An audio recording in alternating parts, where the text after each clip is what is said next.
Jadi afirmasi itu untuk menghadirkan rasa. Contoh nih,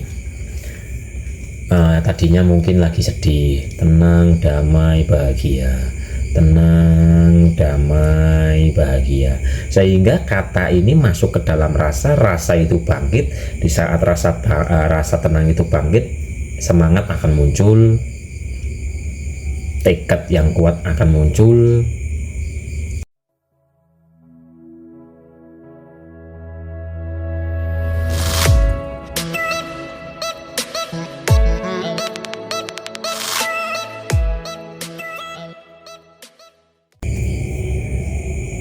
Mas, kalau kesadarannya sudah di level fana, apakah doa mudah terkabul? Waduh, gimana lagi nih ceritanya?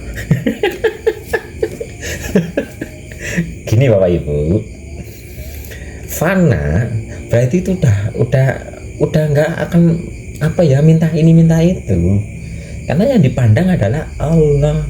Lihat apapun Allah, Allah, Allah, Allah, Allah, Allah, Allah, Allah, Allah. Jadi di makom fana yang ada adalah penerimaan.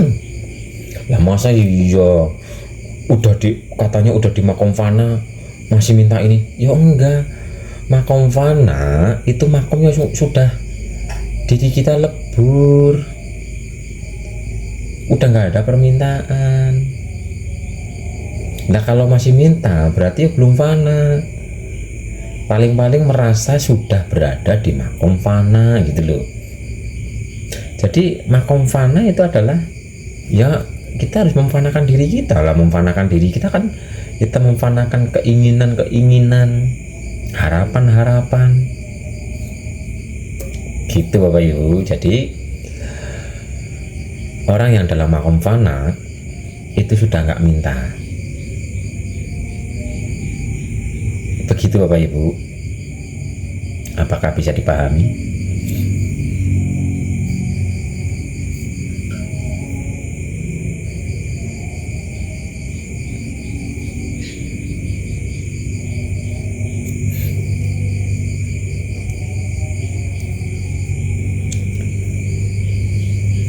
Iya betul Kak, Kak mau minta-minta karena sudah banyak kenikmatan yang Allah berikan selama ini. Iya, karena udah fana, yang ada ya hanya menerima. Ya udah, ibaratnya jadi wayang gitu loh.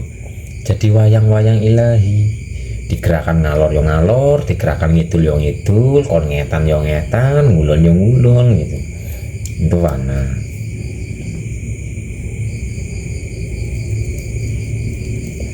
Paham, berarti harus bersyukur saja ya. Ya memang iya, memang iya. Makanya nikmat mana lagi yang kita dustakan? Begitu nikmat yang luar biasa yang dikaruniakan kepada kita semua, selama ini tidak kita sadari, selama ini tidak kita syukuri. Kita sehat, kita bergerak, kita melihat, kita memandang, bukankah semua itu adalah kenikmatan yang nyata? Jadi umpama mau contoh berdoa kan, bersyukur aja berdoa Bapak Ibu. Kita merasakan sesuatu itu ya doa aslinya.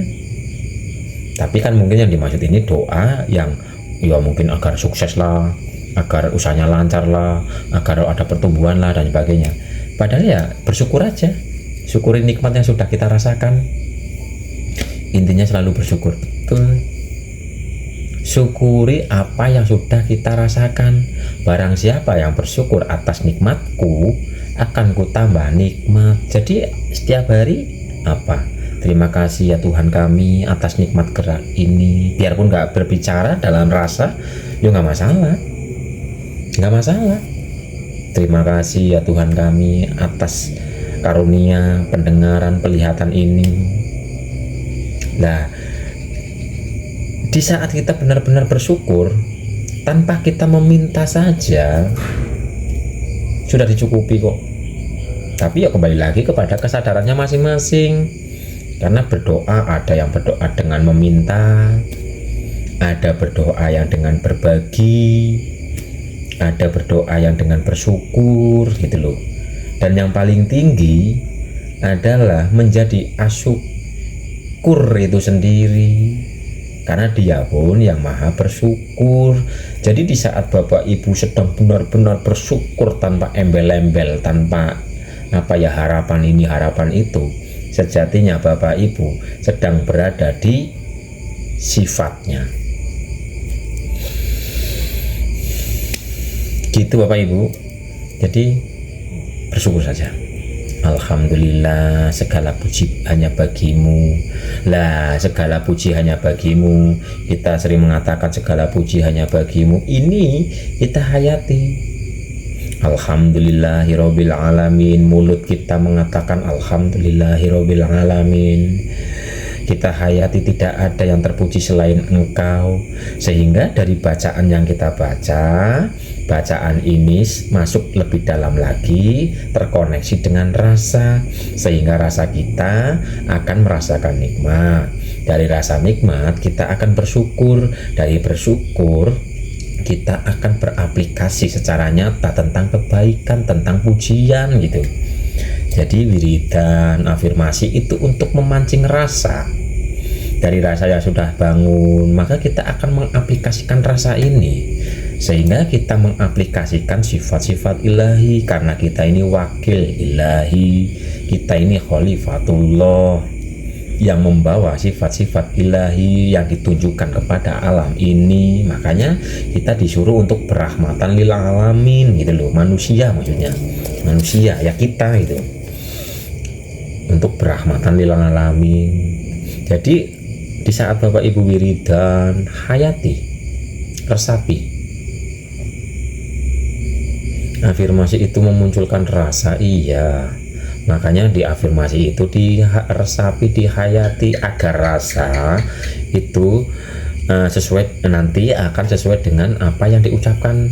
Nah, contoh lah, afirmasi umpama kita lagi mumet nih, lagi carut marut pikirannya, kita membaca tenang, tapi tanpa penghayatan, hambar, cuma nanti bunyinya nang gitu doang. Tapi makanya di saat afirmasi pelankan suara, resapi, hayati agar rasa tenang itu benar-benar hadir. Di saat rasa tenang itu benar-benar hadir, maka nanti pikiran kita kan akan tenang nih. Di saat pikiran kita tenang, ini nanti akan mendapatkan tuntunan bagaimana kita akan berjalan gitu loh. Jadi kita akan mendapatkan tuntunan di saat kita sudah tenang. Oke, jadi afirmasi itu untuk menghadirkan rasa. Contoh nih, tadinya mungkin lagi sedih, tenang, damai, bahagia, tenang, damai, bahagia, sehingga kata ini masuk ke dalam rasa itu bangkit. Di saat rasa tenang itu bangkit, semangat akan muncul, tekad yang kuat akan muncul, dan rasa-rasa yang indah-indah akan muncul, sehingga dari rasa-rasa ini akan menggerakkan tubuh kita, akan menggerakkan rasa di pikiran kita, sehingga yang tadinya males jadi semangat, yang tadinya ogah-ogahan jadi nikmati proses dan sebagainya. Jadi yang paling gampang itu tadi, dengan wiridan, dengan afirmasi, tapi diresapi agar rasanya ini terkoneksi. Dari rasa yang terkoneksi ada tuntunan dan bimbingan, sehingga kita mengaplikasikan itu. Kenapa kita disuruh untuk wiridan ribuan kali, disuruh untuk afirmasi diulang-ulang dan sebagainya, itu untuk memunculkan, menghadirkan rasa sesuai dengan apa yang sedang dibutuhkan oleh kita. Begitu ya Bapak Ibu, apakah bisa dipahami?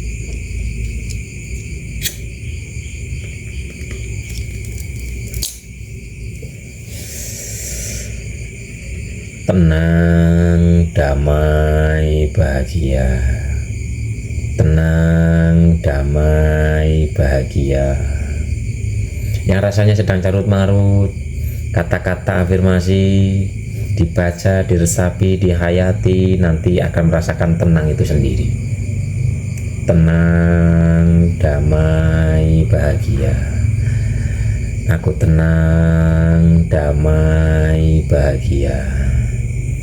Tenang, damai, bahagia. Kata meresap ke rasa, rasa akan sesuai dengan apa yang dikatakan. Jadi tenang beneran lo, jadi damai beneran lo, jadi bahagia beneran lo. Sehingga nanti intuisi pikirannya ini apa ya, padang. Jadi padang pikirannya, jembar hatinya.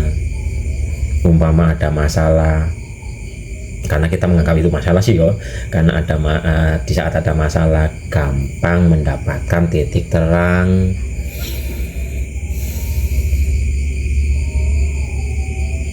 Gitu ya Bapak Ibu. Jadi hayati bacaannya, wis pokoknya sing semangat dalam rebahan atau di saat rebahan. Isi nafas kita dengan afirmasi, dengan wiridan yang dihayati, sehingga proses tidur kita menjadi proses tidur yang indah. Bangun tidur badan jadi fresh, jadi enteng, semangat muncul dan sebagainya. Jadi semua tergantung dari kesadaran Bapak Ibu sendiri, apakah mau mempraktekannya atau tidak. Semua kembali kepada pribadi masing-masing.